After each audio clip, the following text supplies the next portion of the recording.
Bonjour and hello Wranglers, welcome to the hatchery. My name is Canadian Guy and I'll be your guide as we go over the different species of voidlings that you'll encounter in Voidling Bound. Our next voidling may be small and unassuming, but what they lack in size, they make up for in cleverness. Meet the Anami.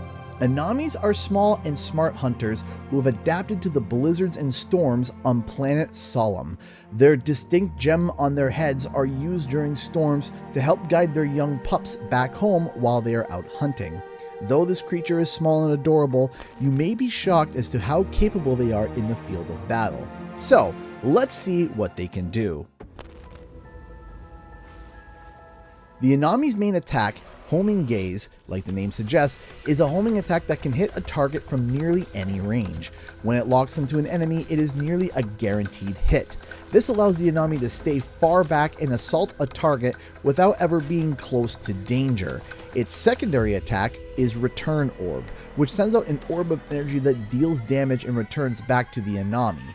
This attack can damage the same target once on the way out and once on the way back. As usual, the Anami has a melee attack that can be upgraded to flourish and cause elemental damage. Finally, the Anami has an adorable, yet gravity-defying jump called Bunny Hop, where the Anami swiftly hops in a specific direction, whether you're on the ground or in the air, which can be done up to 3 times before needing a break. The Anami's ultimate ability, Crystal Spires, creates 3 spires of energy, which shoot and send out a massive amount of magical damaging energy, hitting all of its surrounding targets. The Anami is a small, light, and evasive creature that succeeds at staying long range. The key to success with this voidling is to keep your distance and avoid damage as much as possible, while constantly sending pock shots of damage to your enemy. If you decide to bind with this creature, as a Wrangler you must know it has 2 trees of evolution, Cryo and Cybernetic.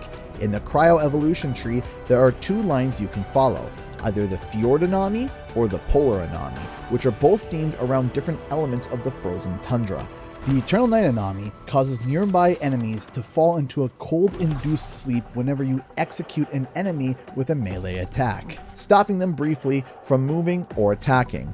Or you could get the Hyperthermia Anami, which actually does 200% more damage to enemies who are affected by frostbite, making prolonged damage, especially against bigger enemies, become massive. The Ice Veil Anami makes it so that the Anami's ultimate actually stuns enemies when it's summoned.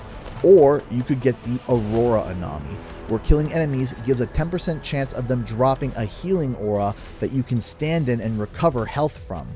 In the Cyber tree, the 2 routes you can follow are the Alpine and Mineral Field evolutions. In the Alpine tree, you could get access to the Flash Anami, which actually allows your static attacks to build up and stun your enemies once they hit max stacks. Or you could go with the Supercell Anami. When you start your ultimate, it also spawns a Storm Cloud that drops lightning strikes, applying 3 stacks of static each strike. If you go with the Mineral Field mutation, you can access the Electrified Anami, which randomly and frequently spawns sparks from the Anami and bounces around on enemies, dealing damage to closely knit creatures and applying static. Or you could go with the Reactive Anami. When you sprint, the Anami moves incredibly fast, as if slowing down time, allowing for quick traversal of the battlefield in hyperspeed fashion, while also dodging enemy attacks. There are 31 different forms of the Anami, with 16 final evolutions that vary from freezing your enemies to electrifying large hordes of them. However, we have detected quite a rare variant of the Anami that is believed to be of a plasma mutation. This one specifically has a rare attack that we would love to study, so if you find it, make sure to bring it back for further testing. Like all voidlings, you can upgrade your Anami with the Cerebrum Enhancer. One of the first things that you should upgrade is simply its basic attack. Specifically, Charming Gaze actually makes it so that your primary target actually gains stacks of damage reduction, which means it does less damage to you. Additionally, Spring-Loaded Legs grants the Anami an additional Bunny Hop, increasing it from 3 to 4. And if you get Jumpstart, if you complete 3 dashes in quick succession, you gain a stack of speed, which increases your movement for a short time. Also, upgrading the Anami's ultimate ability should be a priority. from it causing more damage to staying up significantly longer, and even having a 10% chance of summoning additional spires when an enemy is destroyed. Like I mentioned before, you also can get Tailwind, which adds a flourish to the end of the Anami's attack, dealing AoE damage to those around it. The Anami is small, agile, and a great Voidling to play. If you decide to use it, understand that long distance is your best friend. Hang back and throw homing shots at enemies from afar. Use Bunny Hop to avoid large attacks from creatures and reposition yourself. Don't overspend on Bunny Hops just because you have 3 or 4 of them. Pace yourself, because one of the downsides to the Anami is that if it gets caught in a fight, it can go down quickly. So you need to be constantly moving, shooting, and staying out of trouble. When dropping your ultimate, try to summon it as close to the center of the cluster of enemies as possible so that it hits everything within the area.